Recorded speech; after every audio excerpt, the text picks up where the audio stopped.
Again, Romans chapter 13.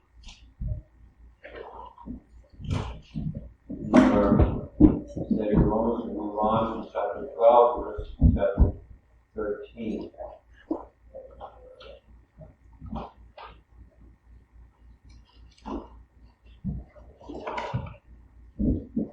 We're going to be reading the first 7 verses of Romans 13.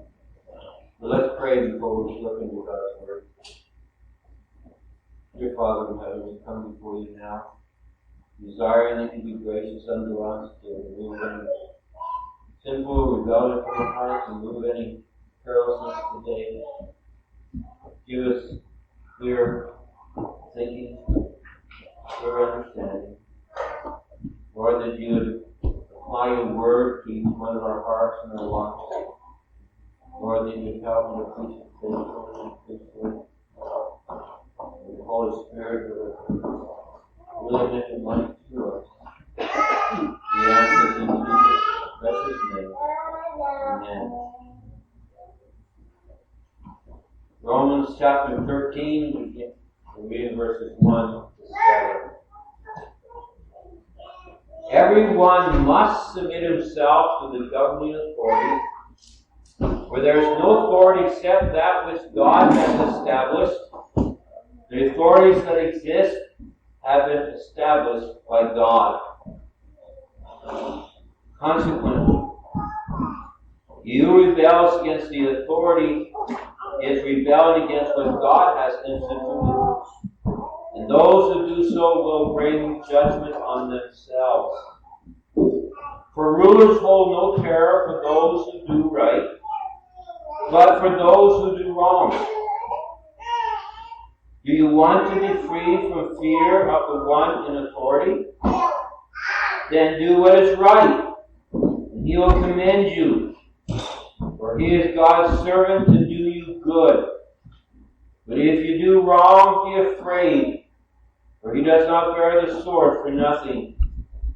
He is God's servant, an agent of wrath to bring punishment on the wrongdoer. Therefore, it is necessary to submit to the authority, not only because of possible punishment, but also because of conscience. This is also why you pay taxes.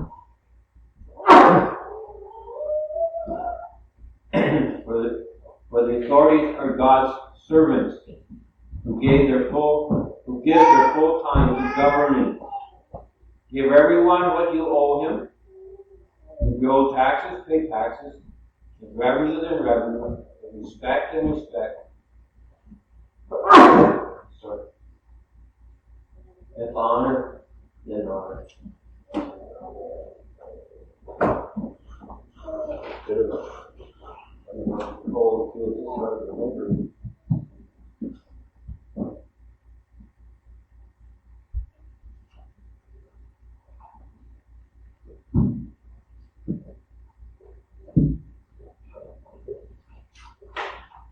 We dealt with Romans chapter 12. We dealt with really applying to personally how we're to live.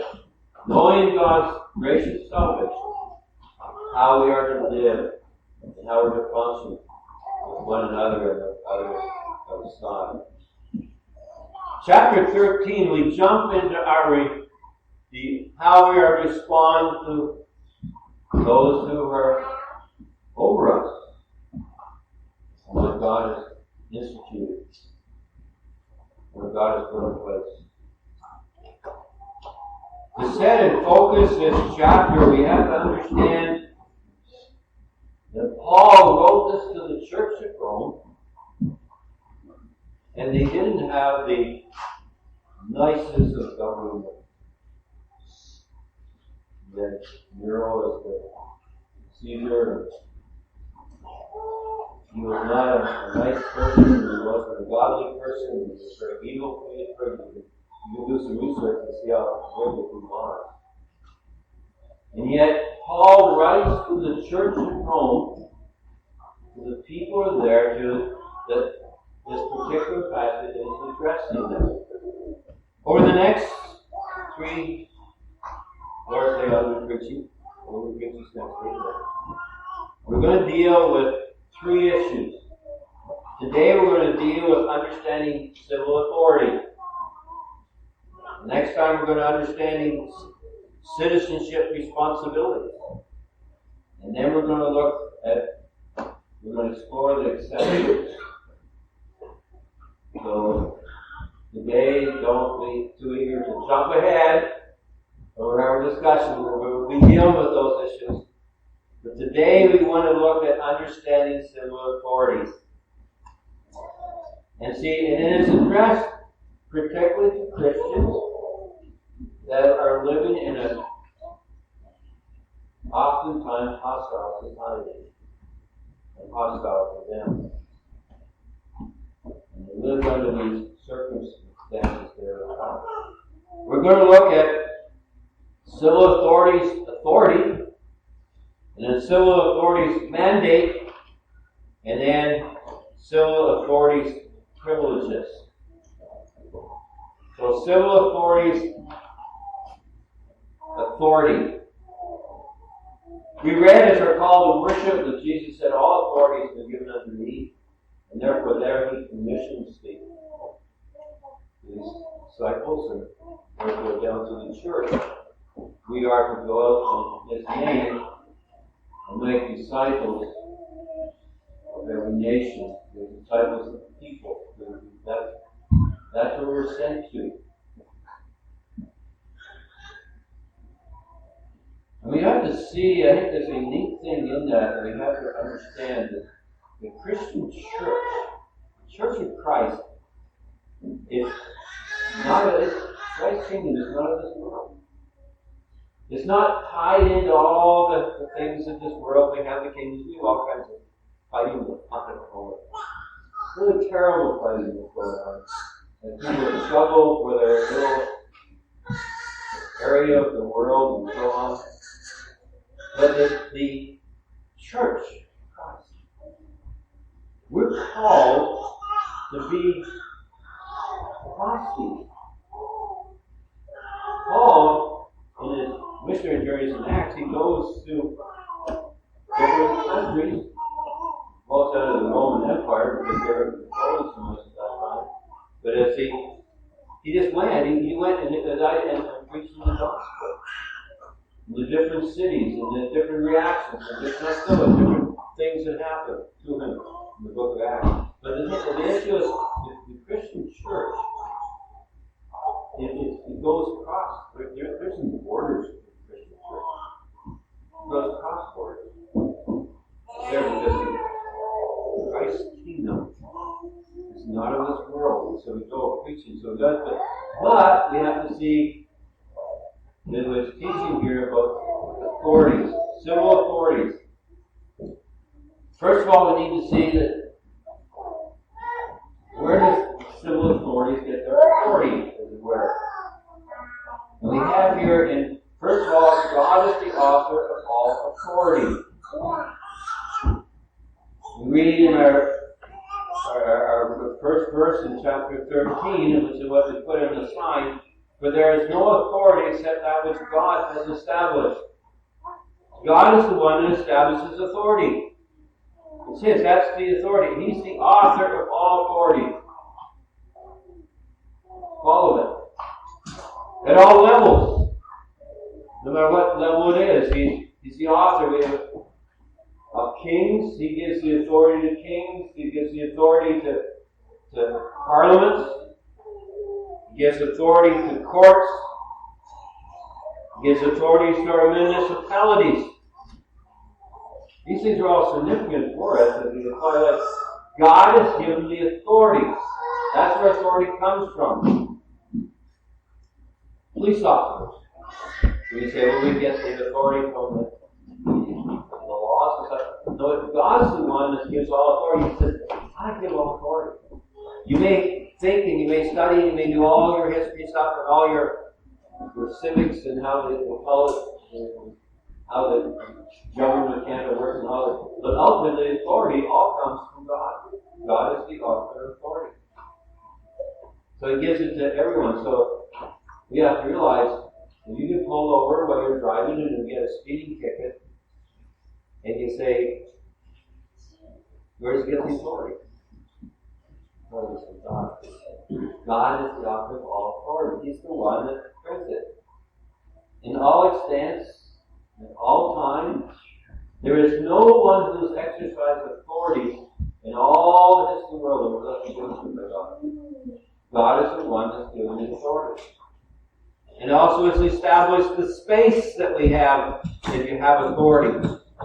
You know, God has given us certain areas. So we have the world is sort of divided up amongst the different parts that God has given authority in different spaces. The guys from they're in the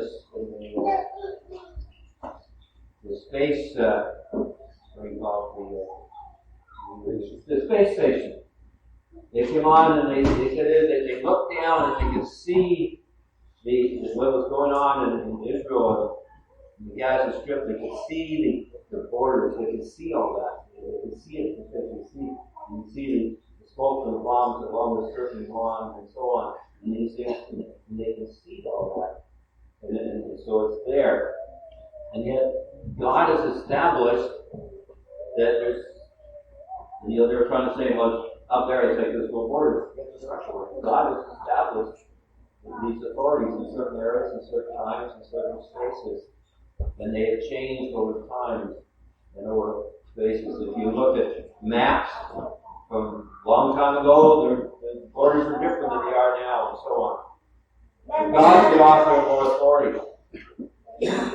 God is also the author of all established authority. Authorities that are established. He's the author. He's the one that is given it. Again, verse 1. Everyone must submit himself to the governing authorities, for there is no authority except that which God has established. The authorities that exist have been established by God. God has established these authorities in different places of the world, that are there. Particular kings have ruled because of God's authority. God has given authority. Parliaments are there. Why do we have the particular makeup of a parliament that we have today in Canada? It's because of the authority of God. God has established that. Okay, look at that a little bit. But that's the issue. Judges. There was a new judge appointed from Alberta this week. And one of the courts that must be he was appointed by and yet, ultimately, that we don't know how that judge is going to judge, how that's going to work. But those judges, God can determine that shouldn't take place. We have in our local areas, we have our local mayor and particular persuasions and that. They're God has established that as well. We have police officers. Mr. Ben is not here today, but I realize this authority comes from God, actually. But he's entrusted with this, he's given with it. We'll see that in the beginning of the matter. So the issue is there, so God has established it. And God gives authority. He puts those in authority, and He uses those in authority. We read a little bit about Nebuchadnezzar. We go back in history. Nebuchadnezzar was used by God, put in authority over Babylon, and used to punish His people Israel because they had rejected Him and they turned in rebellion. So He used Babylon to take them into captivity. And so He uses them. But He also judges them. We read about Nebuchadnezzar. He had gotten there. His kingdom was growing, and I guess it was pretty impressive. He's sitting and he kept saying, wow. He gets out walking and says, wow, look at this great Babylon. Look at this great city that I have built. Look at what I've done. And he says it's for my majesty. And they said at that point he loses his sanity. And he goes out and he works and he eats grass like an ox.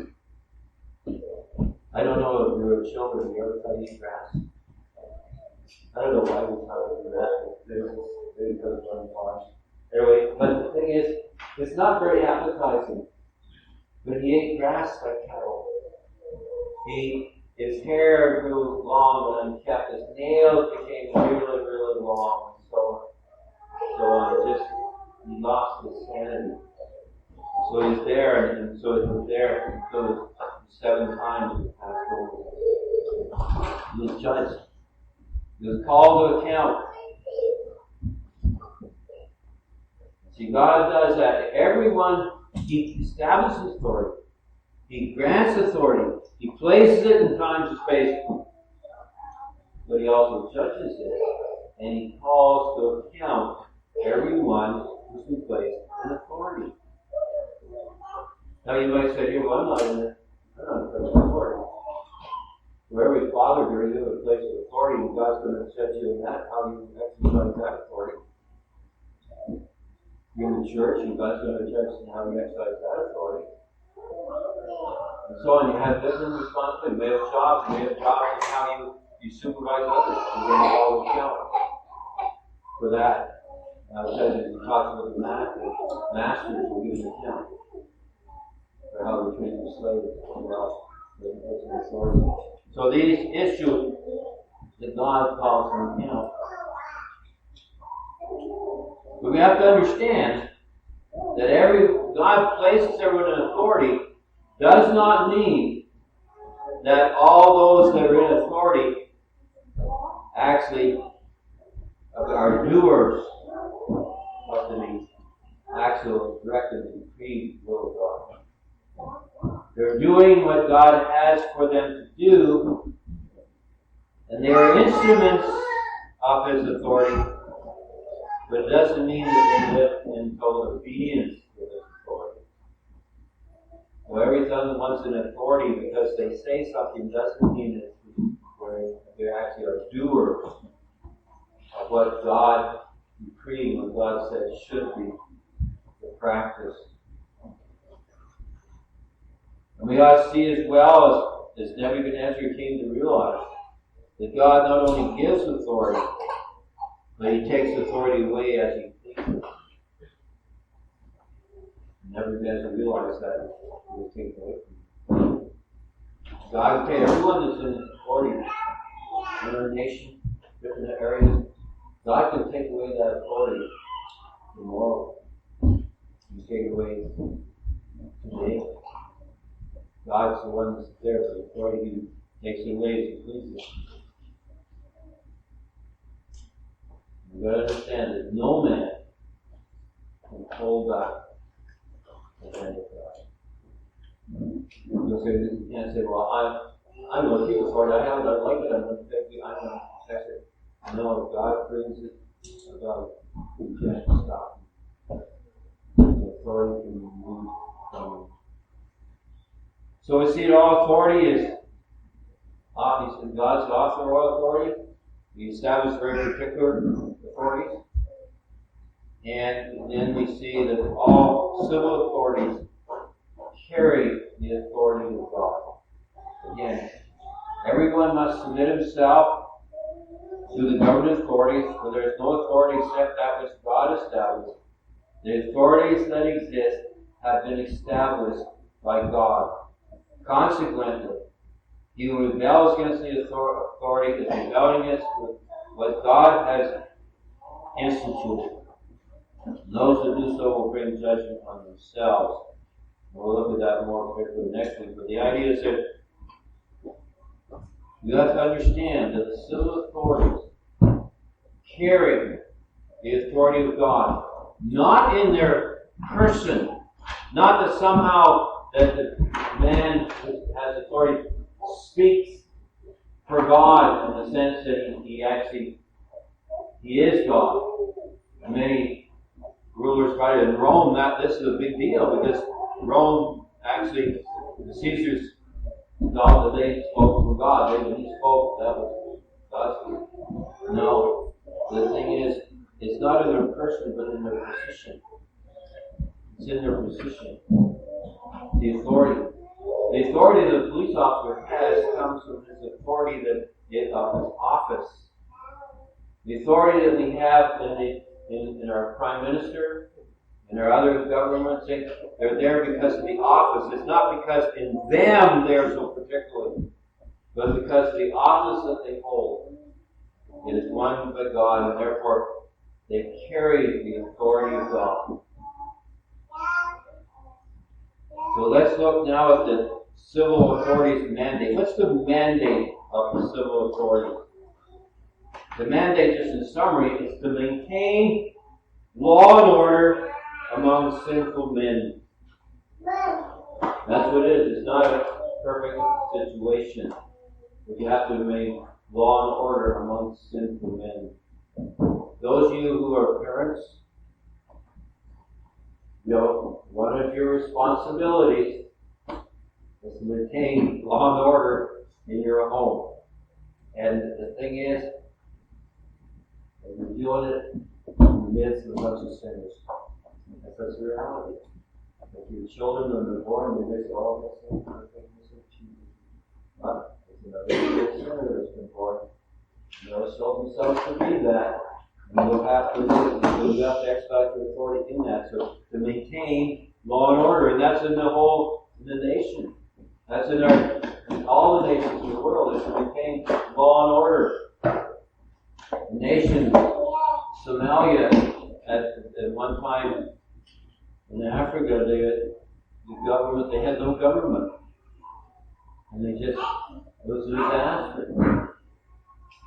Because there was nothing to maintain law and order. It was a terrible thing. You might think, well, I don't like the government we have. We'll be thankful for the government. Because the government's there to maintain law and order in a sinful society. It's really, really nice to drive down the road knowing that most people are going to drive on the right-hand side of the road. They're not going to come on that left-hand side. And then most people, when they come to the stop sign, are going to stop. When they come to red light, they'll stop. And you count on that all the time. And it's because it's been established and so on. But you should be very, very thankful for the law and order that we have. But that's the idea, is to maintain that. So we want to look at what's the mandate of the civil authorities. First of all, let's go to verse 4.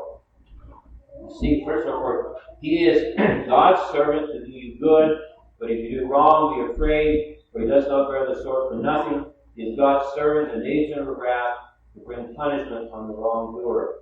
First of all, we have to see that the civil authorities, they're God mandated to be God's servant.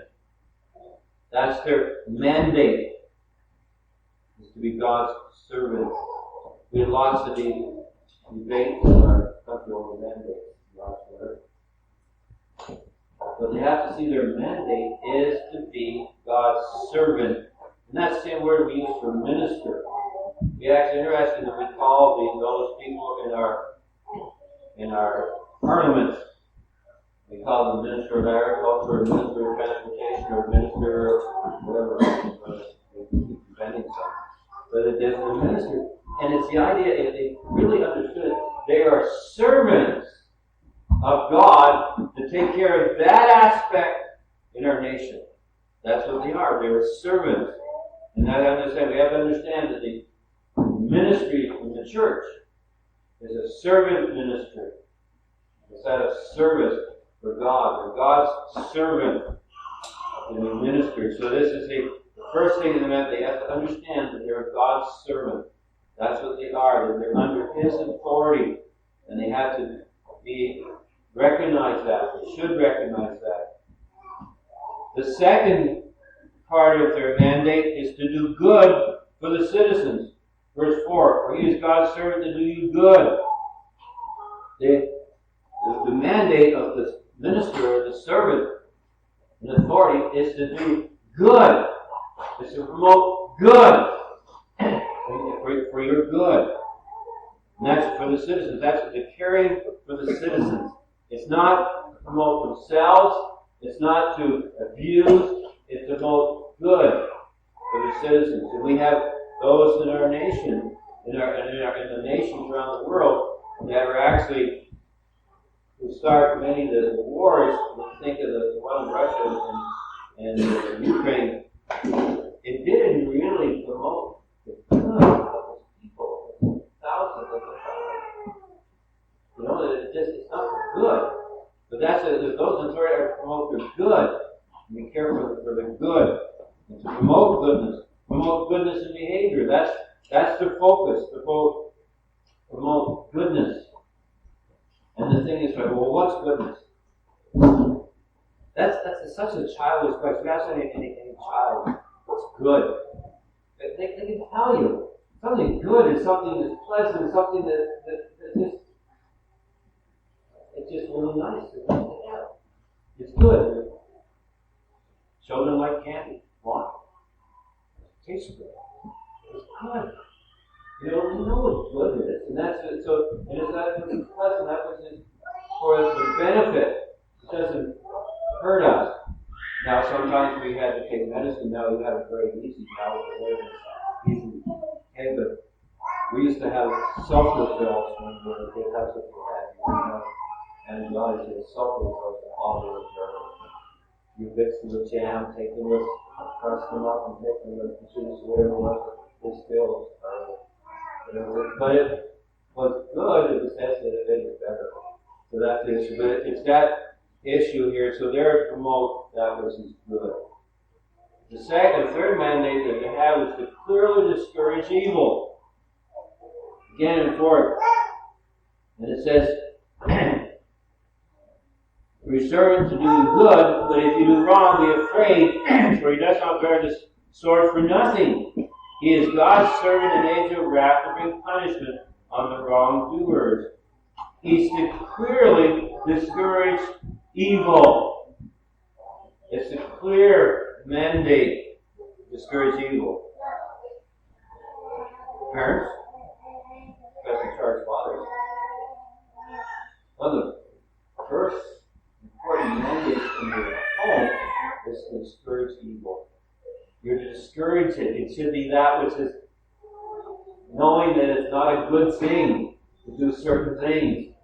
It's to discourage evil. But even in it's to bring the idea of those who have the authority that God has given us to discourage evil. It's really to bring clear and retributive punishment for sin. Carrying the sword. Now we might have play swords. We may have decorative swords. Joshua's is a big, massive decorative sword. He's something where he does his work. But the sword here was something that was actually used to direct punishment. It was not a joke. It wasn't thinking. It was like he doesn't carry it for nothing. We're told, so they have to discourage it, and it's and the carrying the sword, it has to be used to its fullest extent. So the idea of discouraging evil, it had to make sure that it was to be that evil was known as evil. If a police officer is carrying his sword properly, and he stops you for disobeying the traffic laws, and you might say, well, couldn't he let me off? He's failing to do his job if he lets you off. He has to carry it for nothing. He has to make sure that it is wrong, that is instilled within you that it is wrong. And the authorities are there to establish that this wickedness is wrong, and they have to punish it. You see, we live in a society now that's really difficult because evil isn't necessarily punished that way. But it is still in some cases, but it needs to be truly directed that it's wrong. And failing to do so, to bear the sword in that type of a manner, it rises in defiance against God. The mandate he's been given is to clearly set forth with the authority God has given that evil is evil. And it's to discourage it. And then we see in the next one, it says, and he does it to bear, he bears it to show forth God's wrath. He bears forth for nothing as God's servant, an agent of wrath. An agent of wrath isn't something that you think is really friendly. It's an agent of wrath to bring it down to that the punishment against the wrongdoer. He's to show forth God's retributive judgment. Those authorities should be very clear that there is judgment for doing that which is not good, and doing that which is evil. And he is his agent. His mandate is to be an agent of wrath, to really establish the seriousness of sin. If anything is in God, against God, and the seriousness of that sin is in the sight of God. And that just flows out of the idea that the authority is from God, therefore their actions should reflect the will of God. And yet God has established all authority, even those that would not be.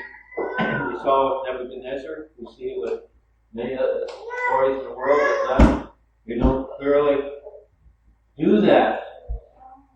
But they are to do that. And they need to drive the agent of authority, the civil authority. One thing is to show what the evil is, as also part of the driving need for salvation. Is that to point out that's they're God's ministers to really show forth that sin is sin and that evil is wrong. The next mandate they have, the other mandate that's given, and this is the mandate that they have. They have the right and the responsibility to collect taxes, to levy taxes. They have the right and the responsibility. It goes on, it says, therefore it is necessary to submit to the authorities not only because of possible punishment, but also because of conscience. This is also why you pay taxes. For the authorities are God's servants who give themselves their full time to governing. So they have the right, they have the responsibility to levy taxes. What areas do they have the right to levy taxes? All is very, very specific. You know that this was a real sore point amongst the Jewish people, and the taxes, the tax collectors, the hated tax collectors, the type of people. God said the authority is right with their taxes. So what do they have the taxes? They have the right to charge taxes upon people, upon property. They have the right and responsibility to do it. They also, it says if revenue, then revenue. So they have right to tax activities. The right to attack things that you do. All those hated things that you detest. They have the right to do that. And also the responsibility of it. So they have the right to tax this because they need it to run the country and for the communities. The right to tax people, they tax our income tax. They have the right to do that. The right to tax our property because we have services on the property. They have the right. The municipality has the right to tax us anything that we don't want to pay taxes on, and we don't like building permits, we don't like having these things. But they have the right and the authority to do it because they are to have the income to care for the communities and the issues. The whole idea of and you hate those. But they have the right. And it's for the good of the nation. They're to do this for the good of the nation, for the good of the communities to be part of. It's nice that you go out in the wintertime here and the snow has been taken off the road. It's nice. You go down and the potholes will stay there forever. It's nice. to know that they hire police officers to patrol our roads. It's nice that the government gives out money to build hospitals that will be sick. And all these things that we enjoy in our nation, they come because the government is doing the responsibility. Promoting good and suppressing evil. That's the two issues. You've got to promote good, and you've got to suppress evil, and they have to have the resources to do that. And it's their responsibility. Failing to do that, if the government fails to tax the people, fails to bring in the revenue, then they fail in the mandate to do it. So all the things we heard about, doing exactly what God's called them to do. But, very important, that you do it for the welfare of the people, that they're cared for their good, discouraging people, they're to use it properly. It's not to be used for personal gain, personal lust, personal desires, which is often been the case. Many places they misuse the authority. Do not be used it for that, but they are to do it. Which brings us now to civil authority's privileges. What are the privileges that the civil authority has? Okay. Let's go back.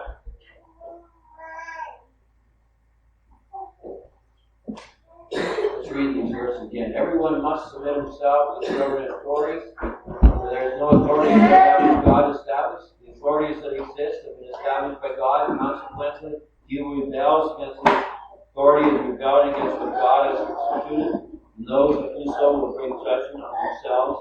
For rulers hold no terror for those who do right, but for those who do wrong. Do you want to be free from the fear of the one in authority?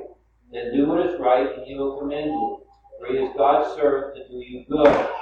But if you do wrong, be afraid, for he does not bear the sword for nothing. He is God's servant, an agent of wrath, to bring punishment on the wrongdoer. Therefore, it's necessary to submit to authorities not only because of possible punishment, but also because of conscience. This is why you pay taxes. For the authorities are God's servants who give their full time to governing. So they have the right to give themselves full time to governing. They have the right to do that. That's the first privilege that they have, to give themselves full time. We don't expect the Prime Minister to also do the drive the garbage truck. We don't expect the other authorities, we don't expect them to be doing other things. They have the right to be able to make their living, give themselves full time to governing, which means that they need to be paid, they need to have a living from it. They have the right to do it. Secondly, second privilege, they have the right to receive just recompense for their labor. It says, where are they to get it from? That is why you pay taxes, for the authorities are God's servants who give their full time to governing. They have the right to have it from those who are governed, those who benefit from being governed. They have the right to do that. And recommend, by the way, those who enjoy the benefits of it. They're the ones that should be paying. Those who benefit. It's not to extract that which is unjust, but that is tremendous. A lot of authorities have been abused because they take from the poor. They don't have the right to exploit the poor. They don't have the right to exploit the defenseless. Such things are abomination to God. God brought judgment upon Israel because they perverted justice and didn't care for the poor. They don't have the right to do that, but they have the right to get their living from those who benefit from being governed. Thirdly, this is one that hopefully we can grasp. They have the right to receive respect.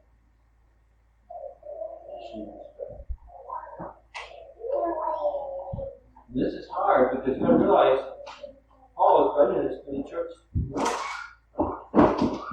Respect. They have the right to receive respect. Not because of who they are in themselves, but because just as ministers of God, they're servants of God, therefore they have the right to have respect. Even though they're not necessarily God's redeemed children, but they're God's ministers in a civil authority, they have the right to respect. In our parliament, we call them the right honorable such one, or the honorable member. We may think that's just sort of a nicety, but they do have the right to give that respect. Not only that, they have the right to receive honor. Receive honor. They are to be honored. They are to be not only respect, but be honored. Honored because of their position, because of their work, and their trust that has been given. To be honored. To be honor those who are over us. So we treat them with honor. We hold that position as one of honor, and one of tremendous responsibility. Because it is, they are ministers of God in the civil authority that God has established.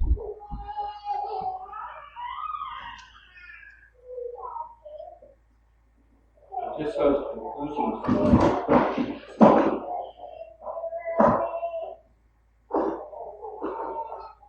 This should be the conduct of all those who give authority to God, understand that they are God's servants.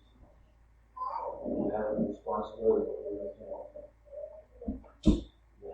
This is how they should function.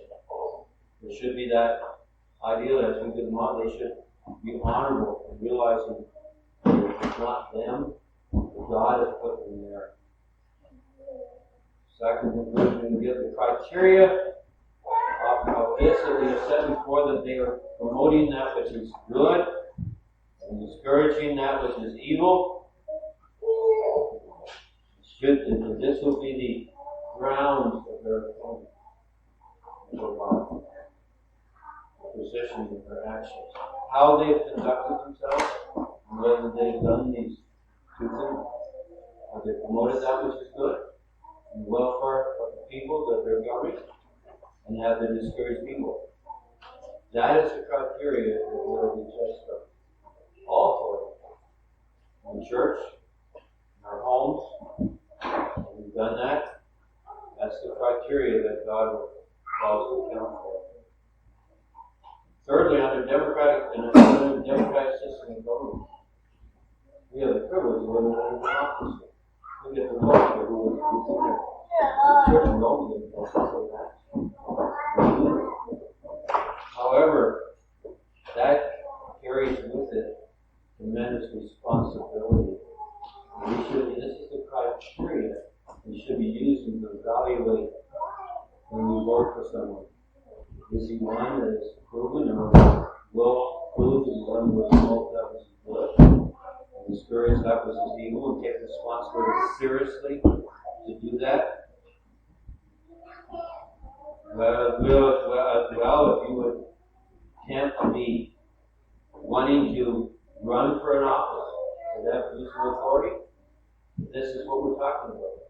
Promoting that which is good and that which is honorable.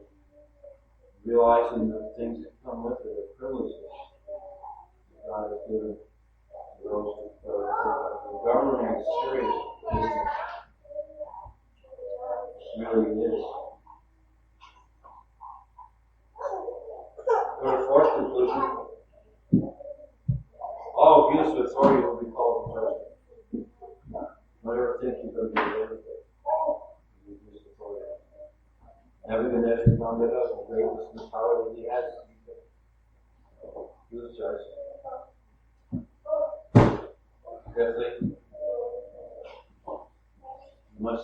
all who rule must do it for the glory of God. Not their own majesty, not their own honor, not their own glory, but for God's glory. For His goodness. For the good of the nation. Civil authority is here for the good of the nation. Really, how do you evaluate how one is conducted authority? What's the condition of the nation when you no longer have the authority?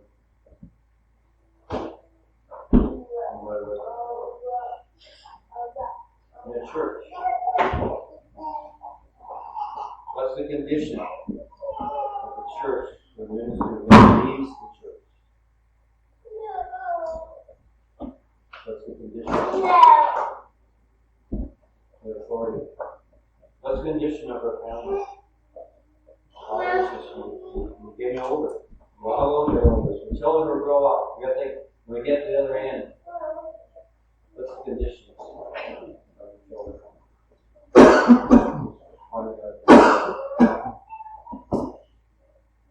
Said you must see all who rule must do so humbly in the glory of God. We will not share the glory with anyone. We must do so humbly in the name of the Lord. This is something we often don't see. We don't see much humility. We see the accountability. If they don't, they shall be humbled under the mighty hand of God. And look out no matter what we're saying, where we end up over here. You deal with Saturn's angel. Found the mighty and that God just you must see as well that Christians are not exempt. We're not exempt if we don't have to obey the authorities. We're under the authorities the same as anyone else. And Paul writes to the church of Rome. He's writing to them about their response to civil authority. And we'll look at that more. And there's sort of interesting thing that's going on. I look back and what we read from Samuel. See, if we would have God's rule over us, we wouldn't live in obedience to Him and we would need it. It would make us sick of His rule. See, Israel didn't want God's rule anymore. They wanted the rule of the king. And all the things that they would and they make you sick of it. You will not obey God. You must be the government of man. And you have to stick with it. So we're called upon to be obedient to God. Even in this area of civil authority, we're called to live. And that's really a challenge for us. How do we live in that way?